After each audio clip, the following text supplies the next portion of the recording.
मेरा नाम भावना है। शाम 4 बजे का टाइम हो रहा था और मुझे अपने घर की फ़िक्र हो रही थी। गर्मी बहुत ज़्यादा थी। मैं अपनी 16 साल की बेटी को लेकर ऑटो से उतर रही थी। मैंने ऑटो वाले को पैसे दिए और अपनी बेटी का हाथ पकड़कर उसे सड़क पार कराने लगी, क्योंकि सामने ही अस्पताल बना हुआ था। मुझे इन दिनों अपनी बेटी का बहुत ख्याल रखना पड़ रहा था, क्योंकि मेरी बेटी के पेट में हल्का-हल्का दर्द हो रहा था।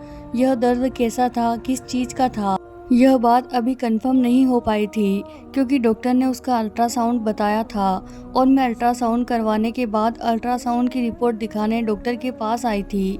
अभी तक तो मैं अपनी बेटी को पेट दर्द की दवाई देकर सुला देती थी, लेकिन आज का दर्द बहुत ज़्यादा तेज उठा था, जिससे मेरी बेटी तड़प तड़प कर रो रही थी। मैंने कई दिन पहले ही अपनी बेटी को डॉक्टर के यहाँ दिखा दिया था, क्योंकि वह तो मेरा इकलौता सहारा थी।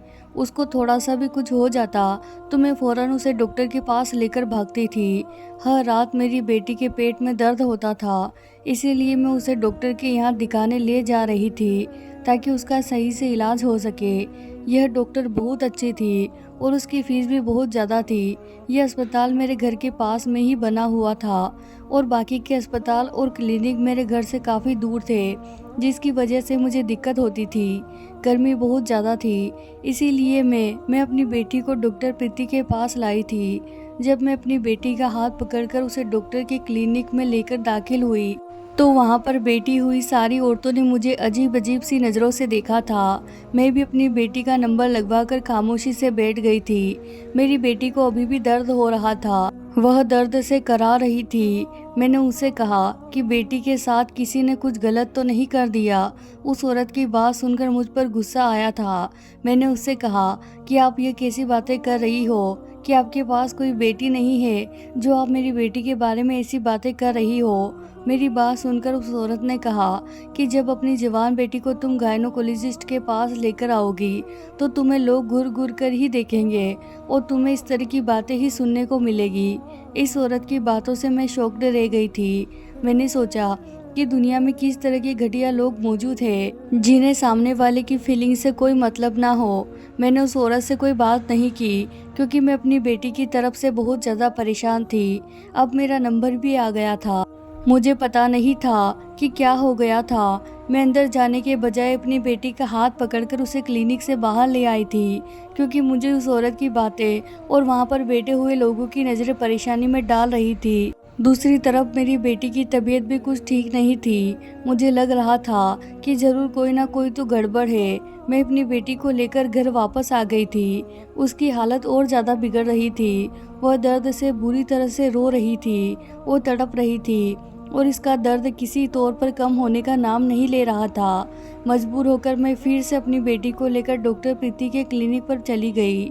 डॉक्टर प्रीति ने मेरी बेटी का चेकअप किया और फ़ौरन ही एक अल्ट्रासाउंड लिख दिया था, क्योंकि उन्होंने कहा कि आपकी बेटी की कंडीशन बहुत ज़्यादा सीरियस है। अल्ट्रासाउंड करवाने के बाद ही पता चल सकेगा कि यह दर्द क्यों हो रहा है। लेकिन अल्ट्रासाउंड होने के बाद जब मैं अपनी बेटी की रिपोर्ट लेकर डॉक्टर प्रीति को दिखाने गई, तो उन्होंने जो कुछ मुझे बताया उसे सुनकर तो मेरे ऊपर आसमान टूट पड़ा था और मेरा मन कर रहा था कि मैं अभी खुदकुशी कर लूँ, क्योंकि यह दिन देखने से पहले मैं मर क्यों नहीं गई।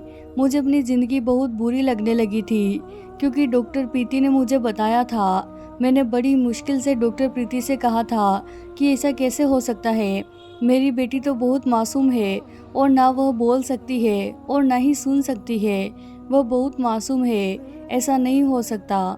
उसके साथ इतना बड़ा हादसा कैसे हो गया और मुझे कुछ पता कैसे नहीं चल सका, क्योंकि मैं तो 24 घंटे अपनी बेटी को अपनी नज़रों के सामने रखती हूँ। डॉक्टर प्रीति ने सवाल किया कि आपने कोई लापरवाही बरती है। मैं अपनी बेटी की तरफ से कभी भी लापरवाह नहीं थी। डॉक्टर प्रीति के सवाल पर मैं खामोश हो गई थी। मैं सारा दिन घर पर ही रहती थी। मेरी बेटी थोड़ी देर के लिए अपना मन बहलाने के लिए छत पर चली जाती थी। हमारा तो मोहल्ला भी बहुत अच्छा था और मुझे अपने सारे पड़ोसियों पर बहुत भरोसा था। कभी ध्यान इस तरफ गया ही नहीं था। मेरी बात पर डॉक्टर प्रीति ने कहा कि कभी भी किसी पर अंधविश्वास नहीं करना चाहिए। देखो तुम्हारी बेटी के साथ कितना बड़ा हादसा हो गया। डॉक्टर प्रीति ने मुझे कुछ दवाइयाँ लिखकर दे दी थी और मैं अपनी बेटी को लेकर घर आ गई थी। जैसे ही मैं घर पहुंची तो मेरा दिमाग दर्द से फटा जा रहा था। मुझे कुछ समझ में नहीं आ रहा था। मैंने अपनी बेटी को दवाई देकर सुला दिया था। शाम के 6 बज रहे थे।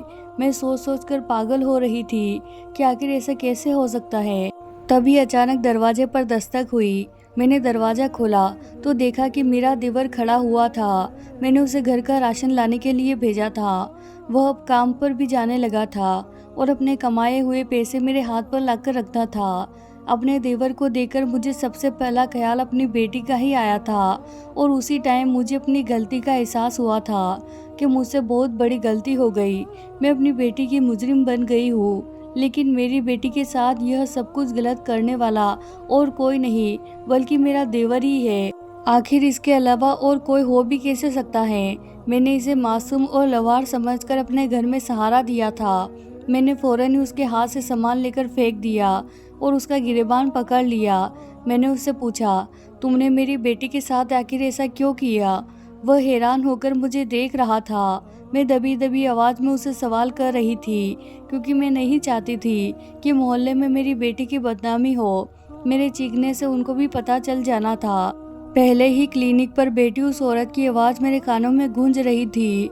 जब सिर्फ मुझसे एक औरत की बात बर्दाश्त नहीं हो सकती तो फिर मैं सारी दुनिया वालों की बातें कैसे बर्दाश्त कर सकती थी। मैंने अपने देवर का गिरेबान पकड़कर उसे घर के अंदर धकेल दिया और गुस्से में आकर अपने देवर को पकड़कर बुरी तरह से मारना शुरू कर दिया। मेरा देवर बार बार कह रहा था कि भाभी मेरी कोई गलती नहीं है, आप आखिर मुझे मेरी कौन सी गलती की सज़ा दे रही हो?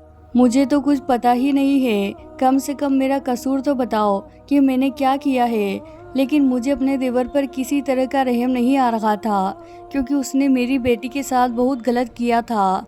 मुझे 100% यकीन था कि मेरी बेटी का गुनहगार उसका आरोपी यही था। इसको बहुत बुरी तरह से मारने के बाद मैं फूट फूट कर रोने लगी। मुझे लगा कि मेरा देवर भाग जाएगा, लेकिन वह भागा नहीं था बल्कि वहीं पर बैठकर मुझे रोता हुआ देख रहा था। मुझसे अब अपने देवर को इस घर में बर्दाश्त नहीं किया जा रहा था। मैंने उससे कहा कि निकल जाओ मेरे घर से और अब कभी दोबारा पलटकर मेरे पास नहीं आना। तुम्हारे भाई के साथ साथ तुम्हारी भाभी और तुम्हारी भतीजी भी मर गई। समझ लेना कि तुम भी हमारे लिए मर गए। इसीलिए दोबारा पलटकर हमारे घर आने की ज़रूरत नहीं है। हमारी बला से तुम कहीं भी जाओ। मैं बिल्कुल बेबस थी। मेरा दिल चाह रहा था कि मैं उसे पुलिस के हवाले कर दूं, लेकिन मैं एक ऐसी औरत थी जिसके पास मर्द का सहारा नहीं था। तभी तो इसको अपने घर में जगह दी थी क्योंकि यह भी तो हमारा अपना था। मैं कमरे में आ गई जहाँ पर मेरी बेटी सो रही थी। मैंने उसके बालों में हाथ फेरते हुए सोचा कि अब मेरी बेटी का क्या होगा। ये समाज वाले मेरी बेटी को इस तरह से कभी एक्सेप्ट नहीं करेंगे। एक तो पहले से ही मेरी बेटी लाचार है, दूसरा उस पर यह भी अत्याचार हो गया था। आज से 4 महीने पहले की बात है जब मैं अपने पुराने दिनों के बारे में सोचने लग गई थी। मैं अपनी बेटी के मामले में बिल्कुल भी लापरवाही नहीं करती थी क्योंकि मेरी बेटी के सिवा मेरा इस दुनिया में कोई भी नहीं था। पति भी इस दुनिया से मुझे छोड़कर चला गया था और मैंने बड़ी मुश्किल से अपने घर का ऊपर वाला पोर्शन किराए पर दे दिया था। उसे जो किराया आता था उससे अपना गुजारा कर रही थी, जो हम दोनों माँ बेटी के लिए काफ़ी था। मेरा भी अपना इस दुनिया में कोई नहीं था क्योंकि मैं भी अनाथ थी। मुझ जैसी अनाथ से ही मेरे पति ने शादी की थी। मैं अपने घर में अपनी 16 साल की बेटी के साथ रहती थी। मेरी ज़िंदगी अपनी छोटी सी फैमिली के साथ बहुत अच्छी गुजर रही थी। मेरे परिवार में मैं, मेरा पति और मेरी एक बेटी थी। इसके अलावा मुझे कोई दूसरी औलाद नहीं हुई थी। मेरी बेटी 16 साल की हो गई थी और बहुत ही ज़्यादा खूबसूरत थी। बस मेरी बेटी के अंदर एक ही कमी थी, वह सुन नहीं सकती थी और ना ही बोल सकती थी। अपनी बेटी की इस बीमारी के लिए मैंने उसका काफ़ी इलाज करवाया था। वो पैदाइशी तौर पर ऐसी ही थी, इसीलिए उसका इलाज होना नामुमकिन था। मेरा ससुराल गांव का था, लेकिन मेरा पति यहाँ शहर में नौकरी करता था, इसीलिए हम लोग यहीं पर ही रहते थे। मेरे सास ससुर बहुत ज़्यादा गरीब थे। मेरे पति उन्हें यहाँ से पैसा कमाकर भेजता था। हम लोग भी कोई ज़्यादा अमीर नहीं थे। मेरा पति बड़ी ही मेहनत से पैसा कमाता था। और आधे से कम हम लोगों के पास बचता था जिसमें हम अपना गुजारा करते थे। फिलहाल ज़िंदगी इसी तरह से गुजर रही थी। मेरे पति का एक छोटा भाई भी था। उसकी उम्र 20 साल की थी। वो जवान था। मेरे पति 2 साल पहले मौत हो गई थी। हालांकि उससे पहले मेरे ससुर की मौत हो चुकी थी और अभी हाल फिलहाल में मेरी सास की भी मौत हो गई थी। मेरा देवर बहुत ही सीधा था और वह अब गांव के मकान में अकेला रह गया था। वह गांव में अकेला परेशानी भरी जिंदगी गुजार रहा था। इसीलिए लोगों ने तय किया कि उसे उसके शहर में रहने वाली भाभी के पास भेज दिया जाए। अभी मेरा देवर हमारे घर पर रहने के लिए नहीं आया था। अभी तो गांव में ही रह रहा था, लेकिन उसने फ़ोन करके बता दिया था कि गांव के लोग उसे यहाँ पर भेज रहे हैं। उनका कहना है कि गांव में रहते हुए तुम्हारी ज़िंदगी लावारिसों की तरह गुजर रही है। मेरा देवर कोई कामकाज नहीं करता था क्योंकि उसके माता पिता ने छोटा होने की वजह से उसे इतना प्यार किया था कि उनके लाड प्यार ने उसे बिगाड़ कर रख दिया था। वैसे तो उसके अंदर कोई बुरी हरकत नहीं थी, लेकिन वह बस सारा दिन घर में ही पड़ा रहता था। उस बेचारे को कोई खाना तक देने वाला नहीं था। गांव के आस पड़ोसी ही उससे कभी कभी खाना दे जाते थे, तब वह खा लेता था, वरना वह भूखा रहता था। मैंने भी यही सोचा था कि मैं अपने देवर को यहीं पर ही बुला लेती हूँ। मुझे भी तो किसी मर्द का सहारा चाहिए था। मेरे पति के मरने के बाद तो मैं बिल्कुल अकेली हो चुकी थी। मैं अपनी तरह ही अपने देवर का एहसास कर सकती थी, क्योंकि जब हम खुद अकेले रहते हैं तो हमें अकेलापन महसूस होता है। मैंने भी यही सोचा कि मेरा जवान देवर अकेला रहता है, उसको भी तो किसी के सहारे की ज़रूरत है। फिर मैंने उसे अपने घर बुला लिया था। आज से 4 महीने पहले की ही बात है जब मैंने अपने देवर को घर बुला लिया था। उसका नाम विकास था। उसे देखकर मुझे कोई खास खुशी तो नहीं हुई थी, क्योंकि वह कुछ कमाता ही नहीं था। मेरी जान को ही एक फैमिली मेंबर बढ़ गया था। आजकल महंगाई की वजह से वैसे भी खर्च इतने ज़्यादा बढ़ गए कि अपना गुजारा करना ही मुश्किल हो रहा है। मैंने सोच लिया था कि चलो मेरे लिए कोई एक सहारा बन गया। तड़पती कड़कती हुई धूप में मेरे घर का दरवाज़ा बजा। मैंने दरवाज़ा खोला तो दरवाजे पर मेरा 20 साल का जवान देवर खड़ा हुआ था। वह मुझे देखते ही खुश हो गया था और मेरी बेटी के लिए फ्रूट्स लेकर आया था।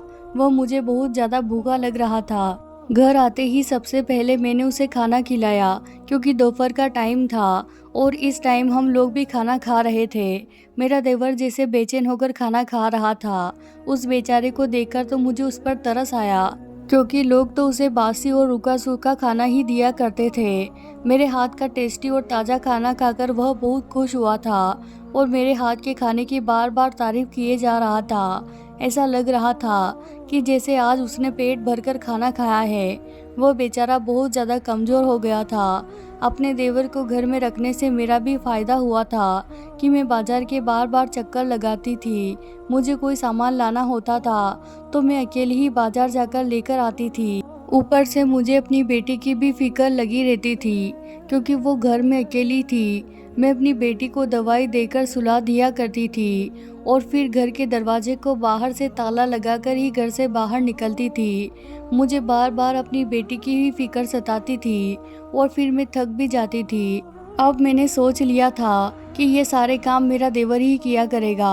मेरे देवर को घर में आए हुए 2 दिन हो गए थे।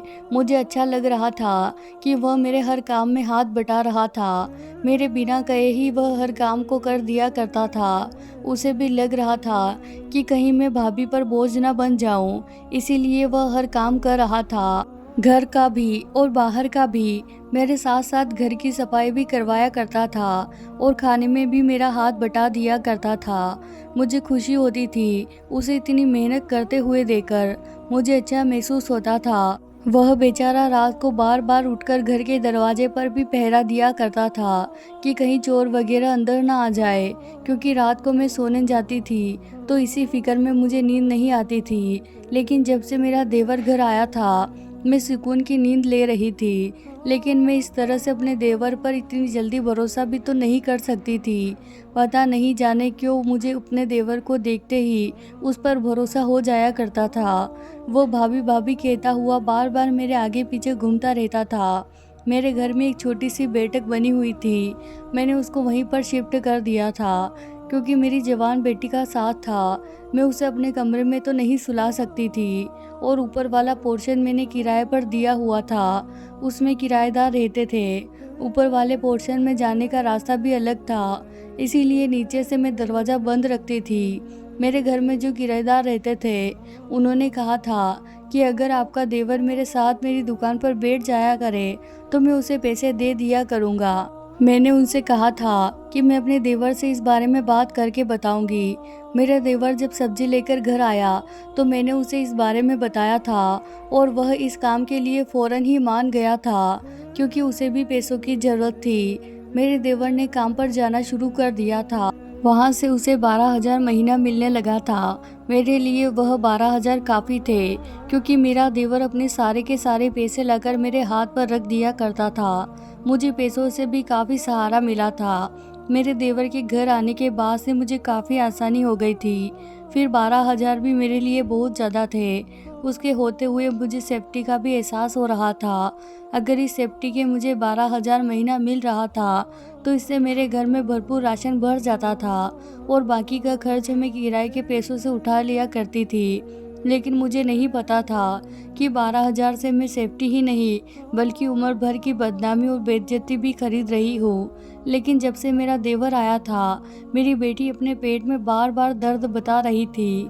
मैं अपनी बेटी की तरफ से बहुत ज़्यादा परेशान थी। एक दो बार तो मैंने उसे छोटे डॉक्टर से दवाई लेकर दिलवा दी थी, लेकिन अब वह बहुत ज़्यादा दर्द से तड़पती थी। इसीलिए मैंने उसे गायनोकोलॉजिस्ट को दिखाया था। मुझे कुछ समझ नहीं आ रहा था कि मैं क्या करूं। मैं एक दिन अपनी बेटी को गायनोकोलॉजिस्ट के पास लेकर चली गई। उन्होंने मेरी बेटी का अल्ट्रासाउंड बताया था, लेकिन वहाँ पर बैठी हुई उस औरत ने मुझे जो बात बताई थी, उसे सुनकर तो मेरी हिम्मत ही नहीं हो रही थी कि मैं डॉक्टर को अल्ट्रासाउंड दिखाऊं। इसीलिए मैं अल्ट्रासाउंड रिपोर्ट वापस लेकर आ गई थी और मैं बहुत ज़्यादा रो रही थी। मैं अपनी बेटी की इतनी बुरी हालत देखकर उसका अल्ट्रासाउंड डॉक्टर के पास ले गई थी। उसके बाद जो बात मुझे डॉक्टर ने बताई, उसे सुनकर तो मैं हैरान रह गई थी और मेरे पैरों तले से ज़मीन ही निकल गई थी। मैं घर आई तो बहुत बुरी तरह से रो रही थी। मेरे देवर की हालत भी बहुत बुरी थी, क्योंकि मैंने उसे बहुत बुरी तरह से मारा था, लेकिन उस बेचारे ने उफ तक नहीं किया था। मेरी पिटाई को खामोशी से वह बर्दाश्त करता रहा था। थोड़ी देर के बाद ही मेरे किराएदार हमारे घर पर आ गए थे, क्योंकि वह मेरे पास फ्री टाइम में बातें करने के लिए आ जाया करती थी। उनका नाम सुमित्रा था। मेरी हालत देखकर उन्होंने मुझसे मेरी हालत की वजह पूछी। मुझसे भी रहा नहीं जा रहा था, क्योंकि मैं अपने दिमाग से यह बोझ कम करना चाहती थी। इसीलिए मैंने सारा मामला सुमित्रा भाभी को बता दिया। सुमित्रा भाभी ने मुझसे एडवाइस दी कि मैं अपने देवर को पुलिस के हवाले कर दूं, वरना उसने आज यह पहला जुर्म किया है। इसके बाद वह आगे ना जाने कितनी लड़कियों की ज़िंदगी बर्बाद कर सकता है। अगर उसे आज़ाद छोड़ दिया जाए तो वह दूसरों की ज़िंदगी भी खराब कर सकता है। सुमित्रा भाभी ने मेरी हिम्मत बांध दी थी, लेकिन मैं नहीं मान रही थी। मैंने सुमित्रा भाभी से कहा कि मुझे अपनी बदनामी का डर है, यह बात पुलिस तक पहुंच जाएगी और फिर मीडिया तक। मेरी बात सुनकर सुमित्रा भाभी ने कहा कि मेरे नंदोई पुलिस में है, मैं खामोशी से उनसे बात कर लेती हूँ। तुम्हारी बेटी का कोई नाम नहीं आएगा, वह खामोशी से ही सारा काम कर लेंगे। बस तुम अपनी बेटी की सारी रिपोर्ट्स पुलिस को दिखा देना, ताकि पता चल सके कि इस लड़के ने क्या किया है। रिपोर्ट्स की बात सुनकर तो मेरे होश उड़ गए थे। मैंने साफ साफ इनकार कर दिया कि मैं रिपोर्ट्स नहीं दे सकती। मैंने कहा कि मुझे पता है यह हरकत इसी की है, इसके अलावा और कोई हो भी तो नहीं सकता। मैंने पूरे यकीन के साथ यह बात सुमित्रा भाभी को बताई थी। सुमित्रा भाभी ने मेरी मदद की और यह बात चोरी चुपके फ़ोन करके अपने नंदोई को बता दी। सुमित्रा भाभी की बातों ने मुझे सोचने पर मजबूर कर दिया था। वह बिल्कुल सही कह रही थी। अगर ऐसे लोगों को आज़ाद छोड़ दिया जाए तो यह लोग दूसरों की ज़िंदगी बर्बाद कर सकते हैं। अगर इतनी सी उम्र में वह इतना बड़ा जुर्म कर सकता है तो आगे चलकर ना जाने क्या करेगा, और फिर वह कितना बड़ा मुजरिम बन सकता है। मैं सारी रात सुमित्रा भाभी की बात सोचती रही। सुमित्रा भाभी के नंदोई ने सारी बात संभाल ली थी। अगले दिन सुमित्रा भाभी के नंदोई 2 ऑफिसर के साथ बिना वर्दी में हमारे घर पर आए थे। पुलिस वाले मेरे देवर को पकड़कर ले गए थे। हालांकि वह बार बार अपनी रोती हुई नज़रों से मुझे देख रहा था और कह रहा था कि भाभी मैंने कुछ नहीं किया, मैंने जिस दिन उसको मारा था उस दिन घर से बाहर नहीं निकला था। वह अपनी बैठक से बाहर भी नहीं निकला था। मैंने उससे कहा था कि जब तुम्हें काम पर जाना हो तभी तुम बैठक से बाहर आना, और अगर किसी चीज़ की ज़रूरत हो तो मैं तुम्हें खुद ही कमरे के अंदर देने आऊँगी। तुम्हें कमरे से बाहर निकलने की कोई ज़रूरत नहीं है। जब पुलिस उसे पकड़कर ले जा रही थी तो वो मुझसे रिक्वेस्ट भी कर रहा था और कह रहा था कि भाभी मेरी कोई गलती नहीं है, लेकिन मुझे उसकी बात पर विश्वास नहीं हो रहा था। उसने कहा कि मुझे तो पता ही नहीं है कि मुझे किस जुर्म की सज़ा दी जा रही है। मेरा देवर जिसको मैंने तरस खाकर अपने घर में जगह दी थी, इसीलिए मुझे उस पर तरस नहीं आ रहा था। मैंने उसकी एक ना सुनी। अगले दिन पुलिस वालों ने मुझे अपने पास बुलाया। मैं वहां गई तो पुलिस वालों ने मुझे बताया कि हमने बहुत ज़्यादा कोशिश कर ली है, लेकिन यह सच बताने के लिए तैयार ही नहीं है और ना ही अपना जुर्म कबूल करने के लिए तैयार है। पुलिस वालों ने मुझसे कहा था कि वह पूरी कोशिश कर रहे हैं कि वह अपना जुर्म कबूल कर ले, और इसीलिए उसे बहुत सख्त से सख्त सज़ा दी जा रही है। जेल में होने पर भी मुझे बिल्कुल भी अपने देवर पर तरस नहीं आ रहा था। मैंने पुलिस वालों से कहा कि उसे और ज़्यादा पूछने की कोशिश करे ताकि वह अपना जुर्म कबूल कर ले। कुछ दिन इसी तरह से गुजर गए थे। मेरी बेटी की तबीयत संभल गई थी। मैं उसे दोबारा डॉक्टर के पास ले गई, लेकिन इस बार डॉक्टर प्रीति के पास नहीं लेकर गई थी, क्योंकि डॉक्टर प्रीति के पास मेरी जान पहचान वाली कुछ औरतें मुझे मिल गई थी और हमारे पड़ोस के काफ़ी लोग डॉक्टर प्रीति के पास ही ट्रीटमेंट करवाने के लिए जाते थे। मैं अपनी बेटी को लेकर ऑटो में बैठ गई थी और दूर के एक अस्पताल में आ गई थी। यह अस्पताल मेरे घर से बहुत दूर था। इसका एड्रेस भी मुझे सुमित्रा भाभी ने ही दिया था। मुझे अब जो भी करना था बहुत जल्दी करना था और बहुत खामोशी से करना था, क्योंकि मैं इस बात को ज़्यादा लीक नहीं कर सकती थी। अगर ज़्यादा दिन हो जाते तो यह बात खुद ब खुद नहीं थी। मुझे अपनी बेटी पर बहुत तरस आ रहा था। वह बेचारी मुझे अपनी परेशानी के बारे में अपने मुंह से बता भी नहीं सकती थी। मेरी बेटी बहुत ही मासूम और सीधी थी। मैंने उसे इस बारे में पूछने की कोशिश भी की थी, तब भी वह मुझे कुछ नहीं बता पाई थी और मासूमियत से मुझे देखे जा रही थी। इस डॉक्टर के बारे में मुझे सुमित्रा भाभी ने बताया था कि यह डॉक्टर साक्षी है, जो ज़्यादा पैसे लेकर हर काम खामोशी से कर देती है। ज़्यादा पैसों का सुनकर मैंने अपने कानों की सोने की बालियाँ बेच दी थी। मेरे पास 60,000 आ गए थे, जिसे मैंने बहुत संभाल कर अपने पास रख लिए थे। मैंने अपने पर्स को इस तरह से पकड़ा हुआ था जैसे उसमें बहुत बड़ा कोई खजाना हो। इसमें खजाना तो नहीं था, लेकिन 60,000 की रकम तो ज़रूर थी। मैं जहाँ भी जाती थी सर पर पल्लू रखे बिना ही जाती थी, लेकिन आज मैंने अपने सर पर पल्लू रख लिया था और चेहरे पर मास्क भी लगा लिया था ताकि मुझे कोई पहचान ना सके।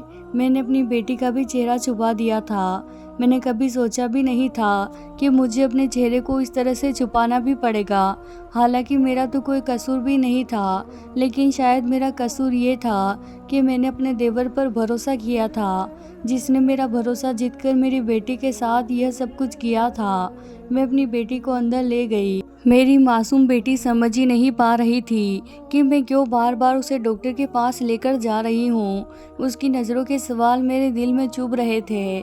मैं उसे बार बार समझा रही थी कि तुम्हारी तबीयत ठीक नहीं है, डॉक्टर को दिखाने के बाद तुम बिल्कुल ठीक हो जाओगी।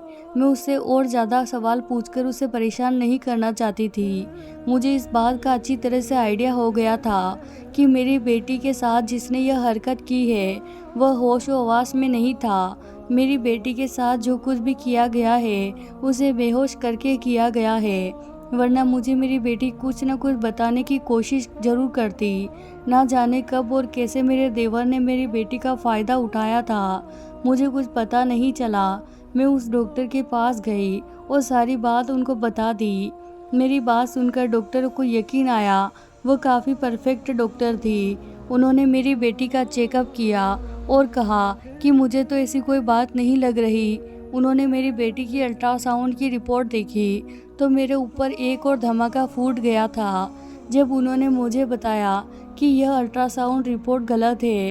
डॉक्टर प्रीति ने जो कुछ भी बताया है वह ठीक नहीं है। मेरी बेटी के पेट पर बहुत ज़्यादा सूजन बनती जा रही है। इसी की वजह से उसके पेट में दर्द हो रहा है। ऐसा सिर्फ तला भुना खाना की वजह से ही हो रहा है। मैंने डॉक्टर से कहा कि ऐसा कैसे हो सकता है। डॉक्टर प्रीति ने ही तो अल्ट्रासाउंड करने के बाद मुझसे कहा था कि मेरी बेटी के पेट के अंदर बच्चा है, वह भी 1 महीने का। डॉक्टर साक्षी ने कहा कि ऐसी कोई बात नहीं है। कभी कभी अल्ट्रासाउंड करते समय अल्ट्रासाउंड की मशीन गलत रिपोर्ट दे देती है। उन्होंने अपनी ज़िंदगी में बहुत सारे ऐसे केसेस देखे हुए हैं जब अल्ट्रासाउंड की मशीन ख़राब होती है और गलत टाइप की रिपोर्ट देने लगती है, तभी ऐसा होता है। डॉक्टर साक्षी ने कहा कि मैं बहुत ज़्यादा तजुर्बे का डॉक्टर हूँ। दूर दूर से लोग मेरे पास इलाज करवाने के लिए आते हैं, लेकिन मेरी तसल्ली के लिए फिर भी उन्होंने दोबारा से अल्ट्रासाउंड करवाया था। मेरी बेटी के पेट में सूजन के अलावा कुछ भी नहीं आया था। मेरी बेटी बिल्कुल ठीक थी। मुझे इस बात की भी बहुत खुशी हुई थी, लेकिन मुझे समझ नहीं आ रहा था कि मैं किसकी बात का यकीन करूं। मैं बहुत ज़्यादा परेशान थी और घर वापस आ गई थी। मैं भगवान से प्रार्थना करने लगी थी कि डॉक्टर साक्षी जो भी कह रही है वो सब कुछ सच हो। अगले दिन मैं फिर से डॉक्टर प्रीति के पास गई और उनके क्लिनिक में काफ़ी हलचल थी। डॉक्टर प्रीति अपने क्लिनिक पर नहीं थी। ना जाने यह भीड़भाड़ किस बात की थी। मैंने एक नर्स से पूछा कि यहाँ पर क्या हो रहा है, तो नर्स ने मुझे बताया कि डॉक्टर प्रीति के अल्ट्रासाउंड की मशीन काफ़ी दिनों से ख़राब थी और गलत रिपोर्ट दे रही थी। इस क्लिनिक में लोग गलत रिपोर्ट लेकर आए हैं और हंगामा कर रहे हैं। जिन लोगों को गलत रिपोर्ट मिली है वो लोग डॉक्टर प्रीति को अरेस्ट करवाना चाहते हैं, क्योंकि इस तरह से लोगों को काफ़ी दिक्कत का सामना करना पड़ रहा है। नर्स की बात सुनकर तो मेरे होश उड़ गए थे। इसका मतलब यह था कि डॉक्टर साक्षी सच कह रही थी, मतलब कि मेरी बेटी की भी अल्ट्रासाउंड की रिपोर्ट गलत है। मेरी बेटी के साथ ऐसा कुछ भी नहीं हुआ। मैंने भगवान का शुक्रिया अदा किया था। मैं बहुत खुश थी। मेरी बेटी इतनी बड़ी प्रॉब्लम से बच गई थी। मैं घर वापस आ गई तो मेरी बेटी घर आते ही सो गई थी। मुझे उसे देखकर सुकून मिला था। फिर मुझे अपने देवर का ख्याल आया था, जिसे मैंने इल्ज़ाम लगाकर जेल भेज दिया था। अपने देवर का ख्याल आते ही मेरा पूरा शरीर कांपने लगा था। पुलिस वालों ने मार मार कर उस बेचारे की ना जाने कैसी हालत कर दी होगी। वह बेचारा अब तक तो बेहाल हो गया होगा। मैंने जल्दी से सुमित्रा भाभी को अपने पास बुलाया और उन्हें पूरी बात बताई। मेरी बात सुनकर तो सुमित्रा भाभी को भी बहुत गुस्सा आ गया था। उन्होंने कहा कि जल्दबाजी में तुम्हें इतना बड़ा कदम नहीं उठाना चाहिए था। पहले तुम्हें अपनी बेटी का कहीं और इलाज करवाना चाहिए था, उसके बाद ही नतीजे पर पहुंचना था। उन्होंने कहा कि तुम्हें आइडिया भी है कि पुलिस वालों ने सच उगलवाने के लिए उसका मार मार कर बुरा हाल कर दिया होगा। मैं जल्दी से पुलिस स्टेशन गई और वहां जाकर मैंने उनको अल्ट्रासाउंड की नई वाली रिपोर्ट दिखाई थी। उस बेचारे की सच्चाई साबित हो गई थी। उसका कोई कसूर नहीं था। उस बेचारे को पहले भी इतनी ज़्यादा परेशानियों का सामना करना पड़ा था। वह मेरे पास आकर मेरा सहारा बनना चाहता था, लेकिन मैंने उसके साथ क्या किया, बिना कुछ सोचे समझे ही उसे पुलिस के हवाले कर दिया। मुझे अपने बाप पर बहुत गुस्सा आ रहा था। कम से कम मुझे एक डॉक्टर से और कंफर्म करना चाहिए था। एक ही डॉक्टर की बातों में आकर मैंने इतना बड़ा कदम उठा लिया था। सुमित्रा भाभी भी मुझसे नाराज़ थी, इसीलिए वह मेरे साथ पुलिस स्टेशन नहीं आई थी। मैंने जल्दी से अपने देवर को जेल से निकलवाया। पुलिस वाले ने भी मेरी बात सुनकर बहुत गुस्सा किया था। मैं सब लोगों के सामने शर्मिंदा होकर रह गई थी और इज्जत के साथ उसे घर ले आई थी। मैंने उसके सामने रोना शुरू कर दिया था और उसे पूरी बात बताई थी। दरअसल मुझे डॉक्टर ने बताया था कि मेरी बेटी के पेट में 1 महीना का बच्चा पल रहा है और किसी ने उसके साथ यह हरकत की है। मेरी बेटी कुंवारी थी और उसकी तो अभी तक शादी भी नहीं हुई थी। बस इसी वजह से मुझे टेंशन हो गई थी।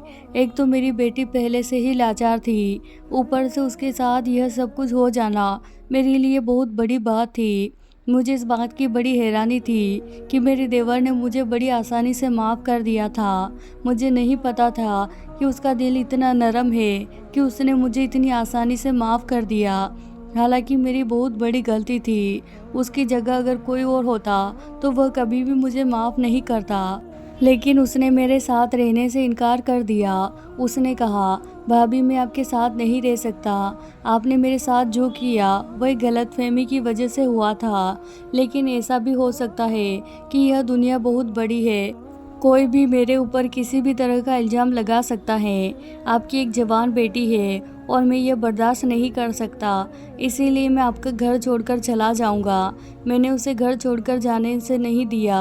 उसने बहुत रिक्वेस्ट की। मैंने उसे कहा कि तुम नौकरी छोड़ दो, चाहे तो मुझे पैसे भी मत दो, लेकिन मेरा घर छोड़कर मत जाओ, क्योंकि फिर से तुम्हारे लावारिस होने की नौबत आ जाएगी। तुम्हारे पास तो कोई भी नहीं है। पहले ही मुझे जेल वाले हादसे पर काफ़ी अफसोस हो रहा है, और अगर अब तुमने मेरी बात नहीं मानी तो मुझे बहुत दुख होगा। तुम्हें मेरी वजह से बहुत परेशानी उठानी पड़ी, शारीरिक और मानसिक परेशानी से गुजरना पड़ा, लेकिन मेरे देवर ने मेरी एक नहीं सुनी और वह मेरा घर छोड़कर चला गया। मैं उसके जाने के बाद सारी रात रोती रही थी। फिर मैं डॉक्टर प्रीति के पास गई और उन्हें सारी बात बताई। उन्होंने कहा कि उनकी भी गलती है और उनकी गलती की वजह से ही इतना सब कुछ हो गया। डॉक्टर प्रीति ने कहा कि उन्होंने जिस लड़की का अल्ट्रासाउंड के लिए रखा था उसने मुझे बताया नहीं कि मशीन ख़राब है। उसने अपना नुकसान छुपाने के लिए मुझे मशीन की खराबी के बारे में नहीं बताया, जिसकी वजह से मेरे साथ ही नहीं बल्कि बहुत सारे पेशेंट के साथ बहुत बड़ी बड़ी प्रॉब्लम्स हो गई है। उन्होंने बताया कि उन्होंने जब मेरी बेटी का अल्ट्रासाउंड किया तो उन्हें बच्चे की धड़कन महसूस हुई थी, लेकिन यह सब कुछ मशीन की खराबी की वजह से था। उन्होंने बताया था कि मेरी बेटी के पेट में बच्चा है। मैं उनके क्लिनिक से वापस आ गई। कुछ ही दिन इस तरह से गुजर गए थे।